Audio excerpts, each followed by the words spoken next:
three of the Isley brothers. So I said, follow me down. I was thinking of the Temptations. They were in the cartel. Anyways, so I take them down there. I said, Jason, Joe, follow me down. Because I want to jump. So we had just gotten in brand new camel nightclub. How long am I? Am I running too long here? All right, I'll shorten it up.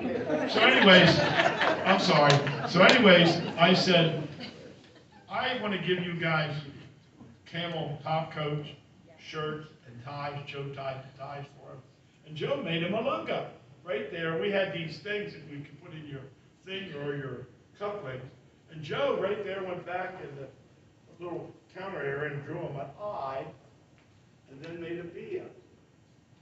Okay, the eye stroke, the eye was capped here and there. And he made this right there, and we put it into the tail of the top coats. They had their ties, and Joe showed him how he could slide it off and not undo the knot. Because Joe was a window trimmer. That's what he did for a living before he came to own part of the Raven. So 3-4 days go by, I get the call. This is Smokey Robinson, Vice President of Motown. I hear you have a dynamite club. I said, man, I would have loved to have heard that a long time ago. I said, I've been calling and calling. I said, I want to apologize for that. We're really busy here. And he said, what acts are you interested in? I said, any Motown act. He said, what nights do you want them? I said, any night. He said, you're going to be easy to do business with. And that's what we did. We took Motown acts anytime they wanted to have a date. And we had every Motown act, except we never had the Supremes. Not because I couldn't get them, I wouldn't get them. It just didn't work out. And then Barry Gordy called me once.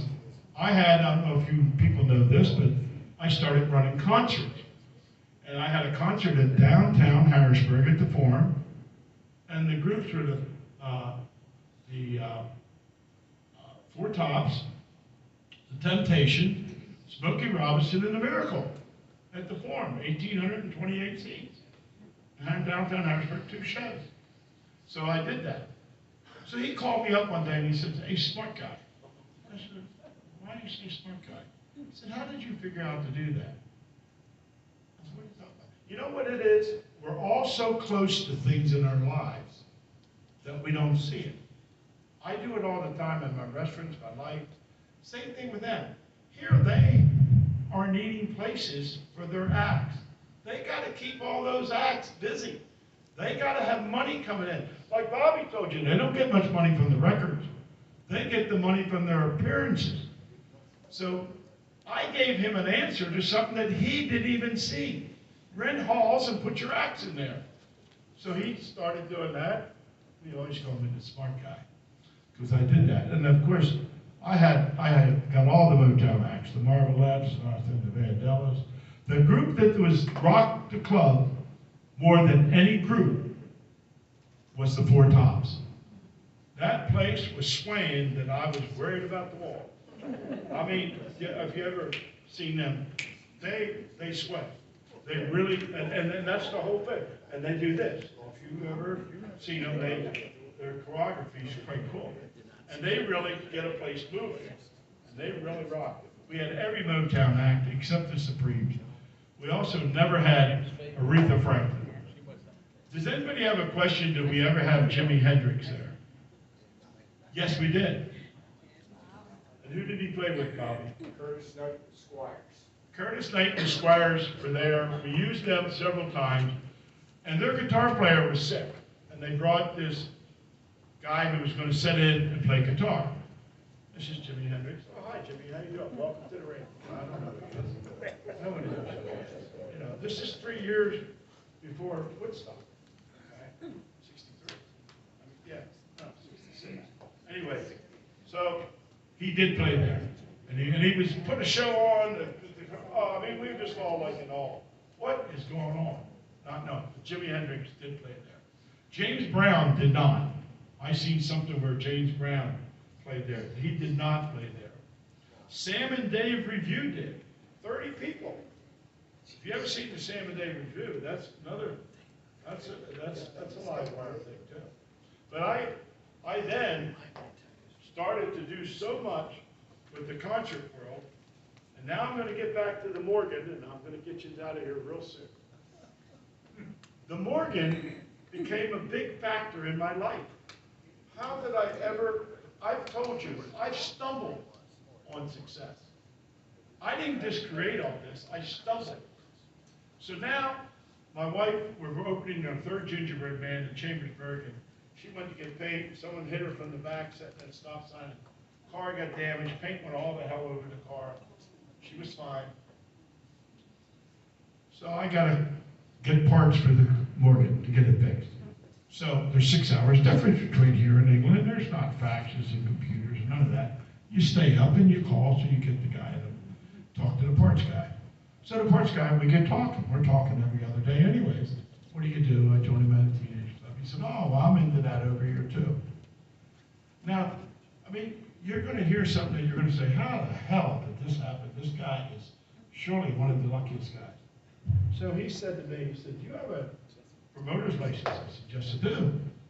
He said, do you know if you bring any of our English acts over there, not only will you get them to perform for when you bring them there, but then when they come back to the United States, because you're the introductory thing, every year if they come back, you get 3 dates. Now, I'm using the Farm Show Arena and Zenbo Mosque, and I'm doing stuff in Allentown and all around. I'm starting to do fairs, I'm doing good. So I said, who are you talking about? He said, there's this guy, he's just going to go skyrocket, he's going to really be big. I use him at these clubs, and he's dying to get to the United States. I said, well, who are you talking about? He said, Elton John. Now, when he said Elton John, he should have said Bruce Smith. It didn't mean, it was zero to me. I told him zero. But because I have such strong connection with the colleges, I can take any act for all those 10 years when F&M College had all those great acts in Lancaster, Pennsylvania. Richard Phelan, Bill Honey, brought them all there. We rented the arena, we paid them 15% of the profit, they never had a loss. I could take anything there. I could say, I'm presenting dog shit tonight. Because you're paying for the hall, you're taking the loss, you're that dog shit here tonight. So I go, and I book Elton John. Now Elton John becomes popular. And the place is sold out. People want tickets. I go down on Wednesday. The entertainment committee said, can we put some more seats in here and this and that? I said, sure, not a problem. Thursday, I get a call from New York. William Morris, Richard, we got a problem. I said, what's that? They said, Elton's not going to make the date. I said, that is a problem. I said, you know, it's Thursday night. The concert's Saturday. They said, yes, we know. He's not sick. He's just not going to make the date. He has a chance to go on Ed Solomon. Okay? You know, who always wants to introduce the new act. He wouldn't introduce him after he played for me. So, and he said, Richard, this is one we have to take. This is a hard one you got to take. I said, yes, sir. So I went downstairs, and I told him what I was going to do. I'm going to send you a wire right now saying that you're released from the date. There'll be no retribution. We accept the cancellation. But I would like him to honor my dates in the future when he comes to the United States. He said, I will make sure that we will wire you back, that you will receive that. So now I got to get in my car, call the president of the university, tell him, on my way down, I need to talk to you and have the entertainment people there. And the kids were mad. They said, you had no right to cancel that and take the responsibility. It was like stabbing them kids in their heart. You know, it's homecoming or something. I mean, it's a really big thing. And it's canceled and it's done. But it's just one of the bad things. But then I'm going to tell you the real reverse about that. Now, this guy over in England, Mickey Gordon, I never have seen him in person. He passed away before I went over to Ireland, because I went over to the factory to see him.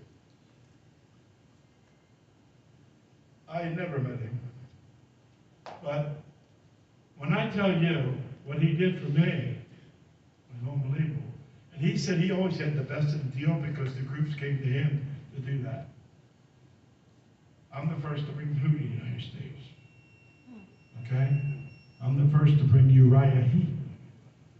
And just when you think what else can you do? Now I have a show. It's in the Farm Show Arena. You can go and Google and look at it. And I have Uriah Heep. They're wrong on Google who was the featured act. They're wrong. It was Uriah Heep, my favorite English group. They stayed at my house for weeks on end when they come here.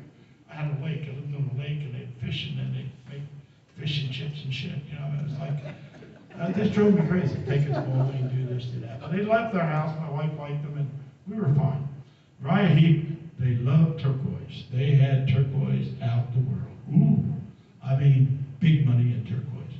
So anyway, I had Uriah Heep there. So I have him in the show, and I have Aerosmith is the second act. And I'm going to put a local group on to open the show up. So Mickey Gordon says to me, couldn't you just put one more group in there for the opening act and take them in there? They're going to be bigger than Elton, maybe bigger than the Rolling Stones. What's going on? What are we talking about here? He said, do me a favor. I need this favor, Richard. I said, what's that? I said, who's the act? Queen. Think about this. I just told you. Now we know where what Queen became. Freddie. We know that now. But I don't know shit. I don't know nothing about Queen, never heard of it, never knew that. Didn't know nothing about it. Didn't know how many guys were in the group at the time until after. I said, okay, they got to go on first. I'll get an opening act. I'll take Queen. So that's really how I got started with the Morgan. The Morgan brought me all those English acts. And here's the other thing. I could never tell anybody. There'd be articles in Billboard about me coming up with groups for the Raven. And there was Dave Buck, Buddy King, and two white girls from Lancaster that I don't even know their names. That would go to the Apollo and go to all these places and come in with the groups and their names, and then I would contact them and get them for the Raven. I never knew that. And then the car drops Mickey Gordon on me. Think about it. You just say to yourself, what the hell is going on? And then, like I said, then my career at the Raven is why I stopped it. I had to do concerts. There's just about no act that I didn't produce. I mean, I did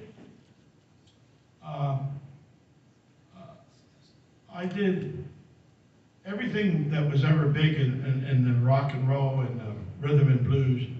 I mean, when I started doing New Edition, they were 14 years old from Boston. 14, 15, they had to have a guardian with them.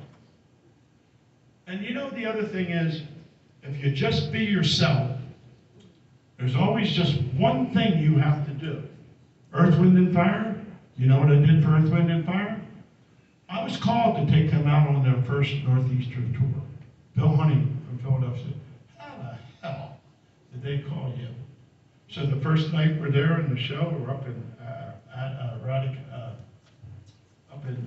one of the hockey rinks, I'm trying to think of it, up there. And then they have a manager. He's real strict. They're very young now. There's only one older Earth, Wind, and Fire guy. Veneer and them are very young too. And he said, we got rules here. You might be in charge of the concert, but you're not in charge of this group. We have no smoking, no drinking, no drugs. Now I knew what Bill Honey's question was about. Why did I get chosen? I got chosen because of my backbone and my background and my bringing up. To take Earth, Wind, and Fire. You know what I just said to you? I did 37 Earth, Wind, and Fire concerts. 47 Chicago concerts. I mean, it's just unreal. And like I said, the New Edition, they were so young. And you know the thing I did with the New Edition? I have them in Bethlehem, Pennsylvania. And we're just killing them there. And these guys are really good. I realize it. I said to them, I said, tonight after we're done here, you know what we should do? I said, what? I said, we should go to the Jerry Lewis telethon in New York City. I said, I'll call New York, I'll get somebody to let them know we're coming. We'll get there at 3 or 4 o'clock in the morning. You'll go on, you'll do a show, and we'll come out of there. You can go to, I have it on my phone if anybody wants to see it.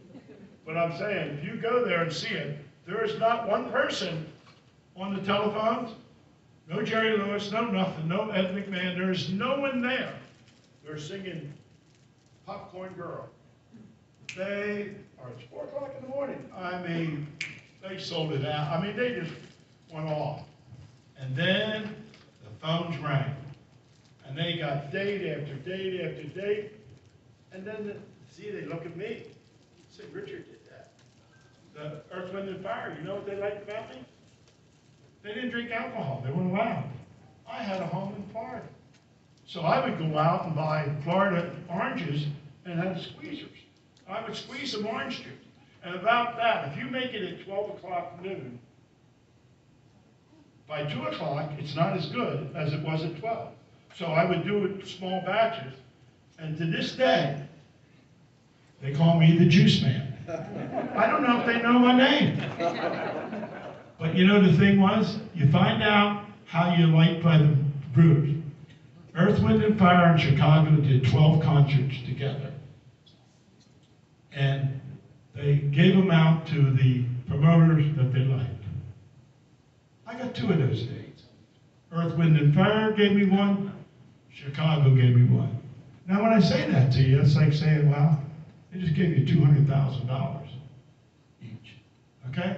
That's just to let you know, I know that I was doing my job because there's how many people promoted them. But does anybody have any questions for Bob here? I'm sorry it took so long. I can just tell you anything you have about any group or anything like that.